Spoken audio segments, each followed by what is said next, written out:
This recording is going to go over the first part of the chapter 19, PowerPoint B, where we cover the heart. We're going to go over the cardiac cycle. And just as a review, the purpose of the heart, the function of the heart, is to pump blood through both the pulmonary circuits and the systemic circuits. So you may want to review what entails the pulmonary circuit, in which blood is pumped, arrives at the right atrium, it's moved on to the right ventricle, pumped out of the right ventricle towards the heart, and then the lungs, where it will be oxygenated, and it will return to the left atrium to start the systemic circuit. From the left atrium, the oxygenated blood is moved to the left ventricle, from which it is pumped out of the aorta, and from the aorta it will begin to be distributed throughout the body, and that will be the systemic circuits. The cardiac cycle is the repetitive contraction relaxation of the heart that pumps blood out of both ventricles. The normal cardiac cycle length is in an adult is about 0.7 to 0.8 seconds, which means that in a minute we'll have over 60 cardiac cycles per minute. A cardiac cycle depends on two events: the ability of the heart to initiate an impulse, and the integrity of the conduction system. That means the integrity of the SA node and the AV node and the bundle of His, etc., and the ability of the muscle cells to contract once they receive the stimulus. Systole is the term that we use to refer to the contraction of the heart. Diastole refers to the relaxation of the heart. A few points to remember in regards to the cardiac cycle is that both atria are going to contract at the same time, follow the atria systole or atria contraction, so the right and the left atria contract at the same time, then both relax at the same time, and now the ventricles, the right and left ventricles, will contract together while the atria is relaxing.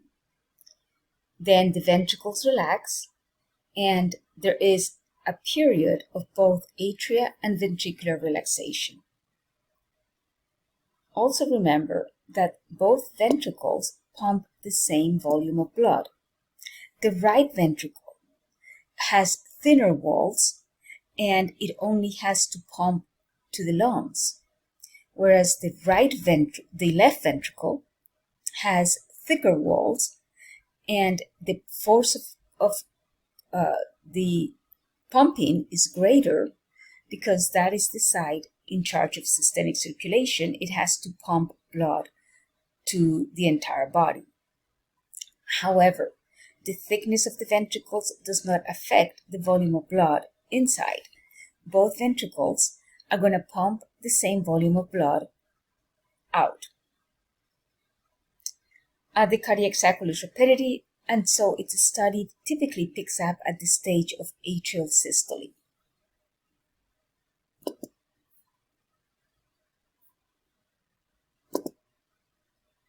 So you should have an idea of the rate of the normal cardiac cycle. So what is the normal heart rate?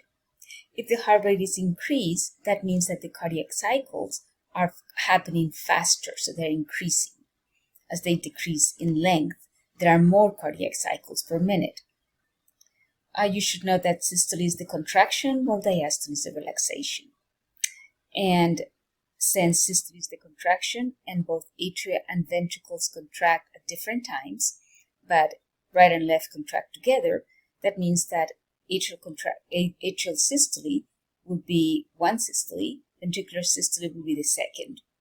When it comes to diastole, the atria relax, and then the ventricle joins the atria in a relaxing stage prior to the atria going into systole again. So there will be 2 systoles and 2 diastole periods on each cardiac cycle. We're going to look at each step of the cardiac cycle separately.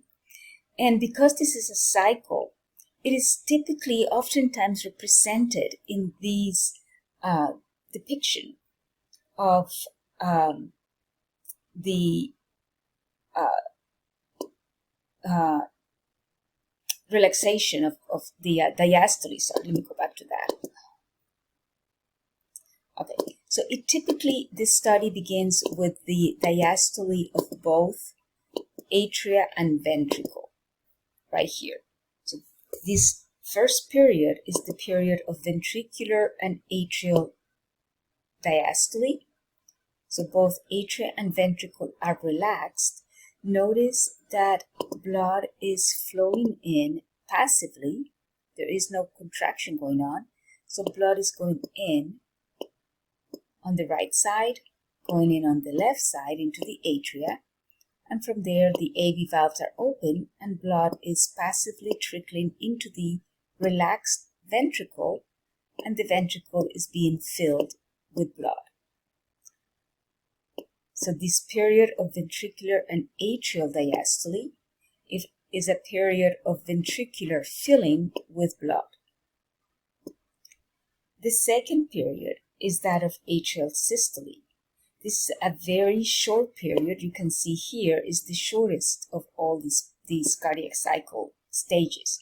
At this point, the atria is going to contract. These arrows on the atrial side indicate the contraction of the atria. And remember, by then, the ventricle already has the blood that has passively been filling the chambers. So atrial systole is just going to push the last bit of blood onto the ventricles. Notice the AV valves are open, whereas the semilunar valves going into the pulmonary trunk and the aorta are going to be closed. And then we're going to enter the ventricular systole period. Notice that after the atrial systole, after the atrial contraction, the atria goes into relaxation, and this atrial diastole lasts the remainder of the cycle. So the atria is relaxed for most of the cycle. It only has a brief contraction. While the atria is relaxing, the ventricle starts its stage of systole. And at the very beginning of the ventricular systole, the ventricle is filled with blood, even though in this picture it doesn't seem like it's filled with blood. It is filled with blood.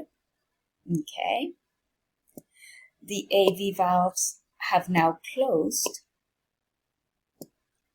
The semilunar valves are also closed. So at this point, the ventricle is a closed chamber. And we'll see how this closed chamber while the ventricle is relaxed, at the very beginning of the relaxation, is called the isovolumetric contraction period, because the ventricle is contracting, but the force of contraction is not yet large enough to push the blood out. The later period of ventricular systole, the later period of contraction, once the blood begins to be pumped out from the semilunar valves, is the ventricular period of ejection. Following ventricular systole, the ventricle enters diastole, relaxation, while the atria is also in relaxation.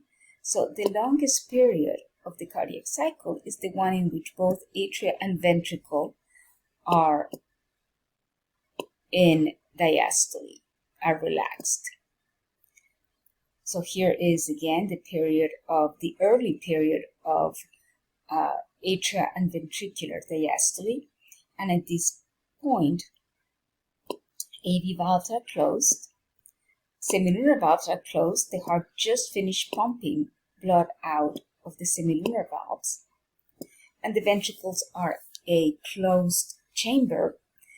However, it is in relaxation, so this is called the isovolumetric ventricular relaxation period. So we're going to look again at all these periods with more detail.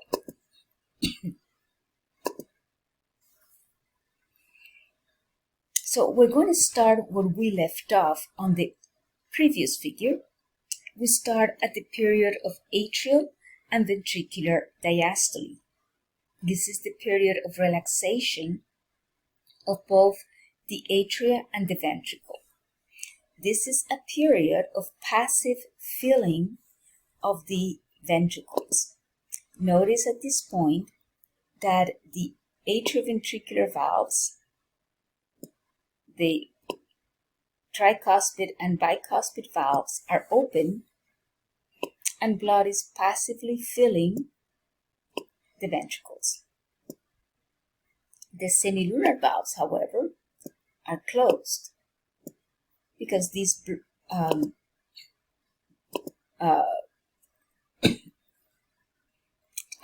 valves are being closed by the blood in the pulmonary trunk and the aorta that are pushing on the valves and closing them. So the semilunar valves are shut while the AV valves are open, allowing blood to flow from atria to ventricle. Notice also that this is the stage where most of ventricular filling will take place. So most ventricular filling is going to be a passive filling when the atria and the ventricle are relaxed.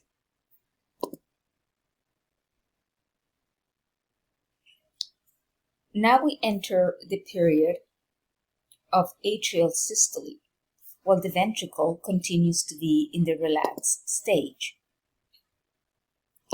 This is a brief period. This is the shortest period of the cycle in which the atria is going to contract and push the last bit of blood into the ventricles. So this is essentially topping off the volume of the ventricles.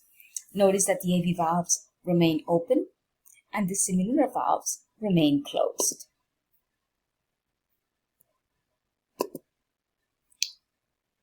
The next period after atrial systole, the atria is now in relaxation, so it's in diastole, and it will remain in diastole from this point on. The ventricle, on the other hand, is beginning to contract. Early on in ventricular systole, the force created by the ventricles as it begins to contract has shut down the AV valves, which were previously open. The semilunar valves remain closed because the blood in the pulmonary trunk and the aorta are closing them. So at this point, and for this brief period, the ventricles are a completely closed chamber. That's even though the ventricles are beginning to contract, the contraction is not strong enough to open valves. So the ventricles are completely closed chamber. So this is the period of isovolumetric ventricular contraction. Isovolumetric because even though the ventricle is contracting, there is no change in the volume. The volume inside the ventricles is called the end diastolic volume, or EDV. So the EDV is the volume inside the ventricles, the volume of blood inside the ventricles.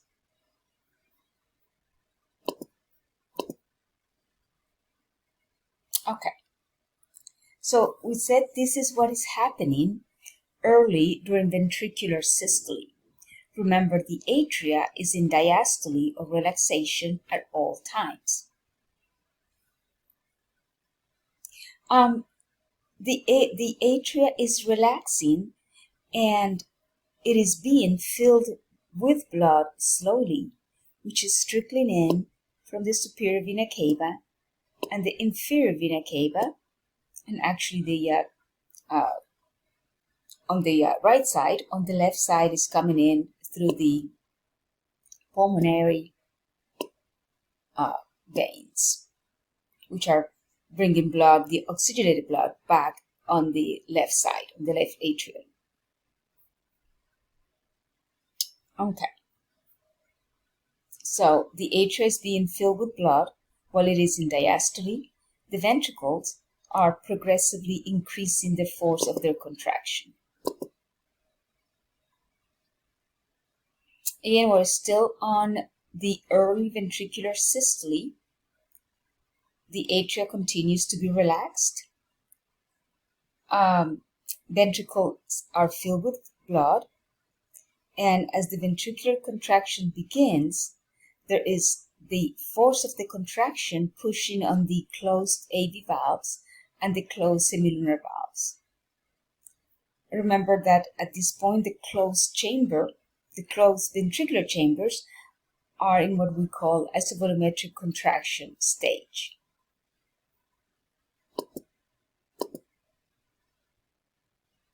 Okay.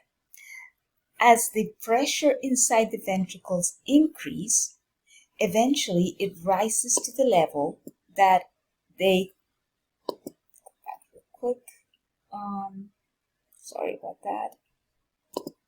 Okay, so as the ventricles continue to contract, the force of contraction is eventually going to increase enough to push the semilunar valves open, the pulmonary semilunar valve on the right side and the aortic semilunar valve on the left side.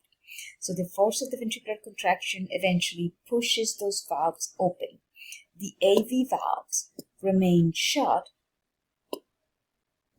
by the papillary muscles pulling on the chorda tendineae. So the AV valves will remain shut while the semilunar valves open, and the force of contraction pushes blood out of the ventricles into the pulmonary trunk and the aorta. This is what we call the period of ejection. The volume of blood that is pumped out is called the SV for stroke volume. So the stroke volume is the volume of blood being pumped out of the heart on the right side through the pulmonary trunk, on the left side through the aorta.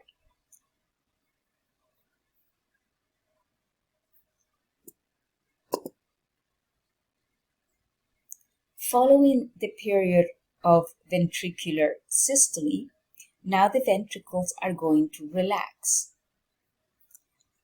The blood inside the pulmonary trunk and the aorta, now that it's not being pushed by the heart, the blood returns, and as it returns, it closes the semilunar valves. The blood in the atria is still not enough to open the AV valves. So now again, for the second time, we have a completely closed chambers in the ventricle when both valves are closed. So this is the period of isovolumetric relaxation, when the volume inside the ventricles remains constant because there is no more contraction to open valves. All the valves, the atrioventricular valves and the semilunar valves, are completely closed. After the period of ejection, when the ventricles have pumped blood out of the heart, the blood is still left in the ventricles, is called the end systolic volume, or ESV.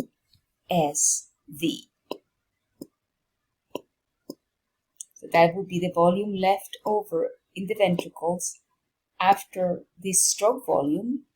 The volume of blood that has been pumped out of the heart has left the heart. So we started out with a filled ventricle, and the filled volume was the EDV, the end diastolic volume. To these, during the period of ejection, a volume of blood is pumped out, which is the stroke volume. The volume of blood left over inside the ventricles, which was not pumped out, was the end systolic volume. So you should know these acronyms. EDV minus SV equals ESV. So ESV is for end systolic volume and is the volume of blood left in the ventricles after the stroke volume. So let me try to do that again. It kind of disappeared on me, so let me go ahead and do that again. So EDV minus stroke volume, SV, is the end systolic volume, or ESV.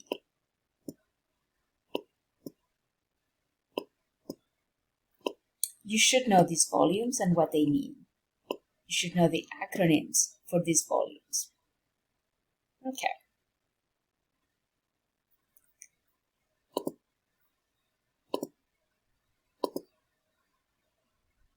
And now we're back to the beginning, when both atria and ventricle are relaxed and the atria is being filled with blood. At the point at which the blood is enough to open the AV valves open and blood begins to trickle from the atria into the ventricles. So now we're back to passive filling, and semilunar valves remain closed because the ventricles are not contracting and pushing the blood and pushing the valves open.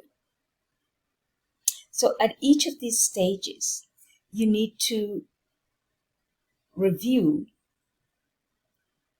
which chambers are in systole or diastole. You should review which valves are open or closed, and the volume in the ventricles at each of the stages.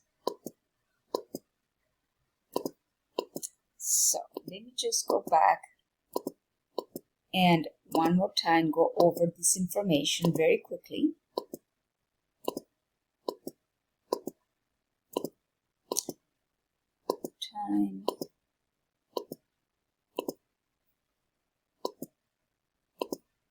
Okay, I will start with atrial systole. During atrial systole, AV valves are open, semilunar valves are closed, and the ventricles are filling with blood. Then we move on to early ventricular systole while the atria is in diastole. In early ventricular systole, both AV valve and semilunar valves are closed. The ventricle is a closed chamber. The volume inside the ventricle is the end diastolic volume, or EDV. So at this point, this is the volume of the filled ventricles.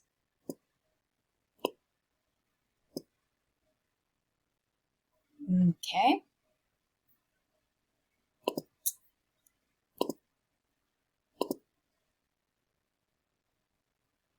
We're back to the same. We're still on the volume on the early ventricular systole. Okay, now we've left early ventricular systole and we are in the same, actually. Yeah, we're in the same. Sorry, early ventricular systole is still. Okay, now we are in the later ventricular systole. This is the period of ejection. The semilunar valves are now open and blood is being pushed out of the ventricles on the outside. The volume of blood that's being pushed out is the SV, or stroke volume. So this will be the SV, which is the volume of blood pumped out of each ventricle.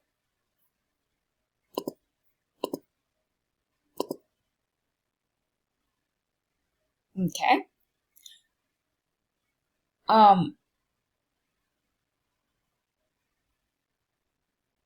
Let's see. So now we are on the late Oh, we're back to the ventricular and atrial diastole. The semilunar valves have closed, and the ventricle is now again a closed chamber. The volume of blood, remember, remaining in the ventricle is the ESV.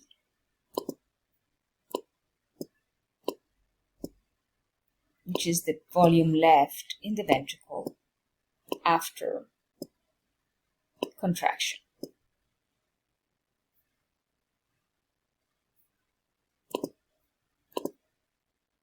Okay, and now we're back to the passive ventricular filling to the beginning. Okay. All right. When it comes to the heart sounds, which are called the love-dove sounds, there's two of those, love and then dove. Both sounds occur when valves shut. So think of it as shutting a door. And when you slam the door shut, there's a sound that comes out. Same in the heart. When the valve closes, a sound is produced that can be heard with a stethoscope. The first heart sound happens when the AV valves close, right here at the beginning of ventricular systole. So right here, when the AV valves closed, we have the first heart sound. Then later on, early ventricular diastole, when the semilunar valves close, we have the second heart sound. So you should know when each of the heart sounds takes place. Okay, so essentially what we need to know out of the heart cycle is have a broad idea of what happens at each stage. Do become familiar with the figures in the PowerPoints. These hearts right here, you should be able to recognize the stage of the cardiac cycle by looking at these figures of these hearts that we have in the PowerPoints.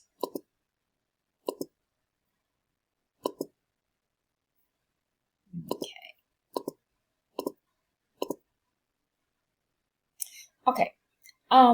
This seemingly complicated chart looks at what is happening on the left ventricle as we look at whether the ventricle is in diastole or systole, and then again diastole, the volume of blood that is being pumped out, and the amount of pressure that is being exerted.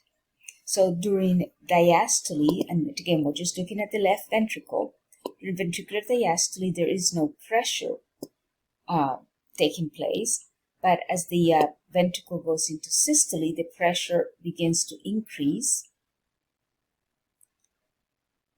And as the pressure in the ventricle increases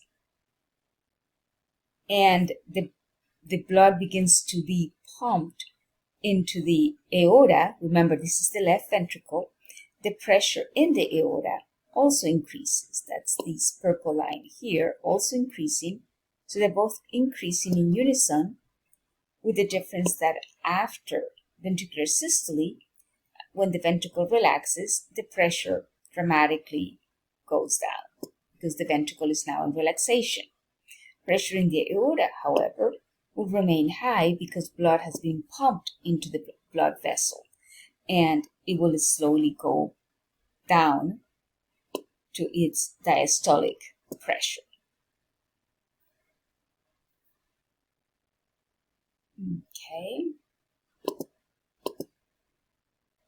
Again, this is the same diagram, but a bit more complicated because now we are also adding to these the volumes.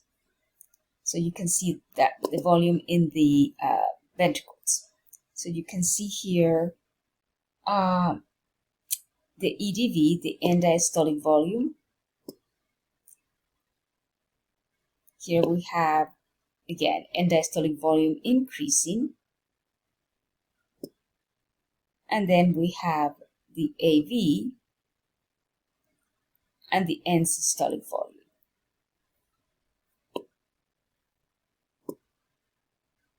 You can see the valves as they open or shut. AV valves and semilunar valves. Okay. So these diagrams are helpful to understand pressure, changes in pressure, changes in volume in the left ventricle through the heart cycle.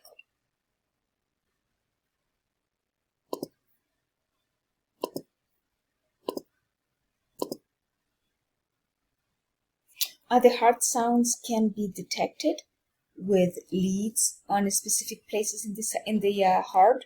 You should know that the first heart sound, which is called the lobe, occurs when the AV valves close. The second heart sound takes place when the semilunar valves close. So you should know the cause of each of these two heart sounds. So at which step in the cardiac cycle are the ventricles filled? Well, the ventricles are filled at the beginning, during ventricular and atrial diastole. That is when most of the ventricular filling takes place. During ventricular filling, the AV valve is open, the semilunar valves are closed. Atrial systole is a very brief stage, and all it does is it tops off the volume of the ventricle. So it just pumps a little bit, the last of the volume, a little bit of volume into the ventricles. Most of the blood in the ventricles would have entered via the passive filling during the atria and ventricular diastole. The longest cardiac step is the atrial and ventricular diastole. The shortest is the atrial systole. And then the state of the ventricles during atrial and systole. The ventricles during atrial systole, the ventricles are relaxed during diastole. Isovolumetric contraction, and what is EDV? Isovolumetric contraction is at the very beginning of ventricular systole, when the ventricles are a closed chamber because all the valves are closed. EDV is the maximum volume of blood that is delivered to the ventricles. During ventricular systole, the AV and the semilunar valves are initially completely closed, but as the pressure in the ventricles increase, the semilunar valves are pushed open and blood is pumped out. Okay, the state of the valves are in the late ventricular systole. AV valves are closed, semilunar valves are open. During ventricular systole, why keeps the AV valve closed as pressure in the what keeps the AV valves closed as pressure in the ventricles increase? That is the papillary muscles pulling on the chorda tendina. And if the AV valves were to open during ventricular systole, blood will regurgitate back to the atrium, and that would not be good because it would not be pumped out of the ventricles. State of the AV valves and the semilunar valves during early ventricular diastole, they are both closed. So this is the period of isovolumetric relaxation. ESV, the state of the atria during early ventricular diastole, the atria will be relaxed, will be in diastole also. During late ventricular diastole, the AV valves and the semilunar valves are closed. Okay. During ventricular diastole, the atria remains in systole and in diastole, because ventricles and atria at the end of the cycle are both relaxed. You should know what causes the heart sounds. There. Yeah, is the volume of blood in the right ventricle different from the volume of blood in the left ventricle? We already established that no. Volume in, volume out. The volume that comes in should be the same volume that's pumped out. Is the pressure created by the myocardium of the right ventricle different from the pressure created by the myocardium of the left ventricle? Well, yes. The left ventricle creates more pressure, so the pressure is greater on the left side than the right side.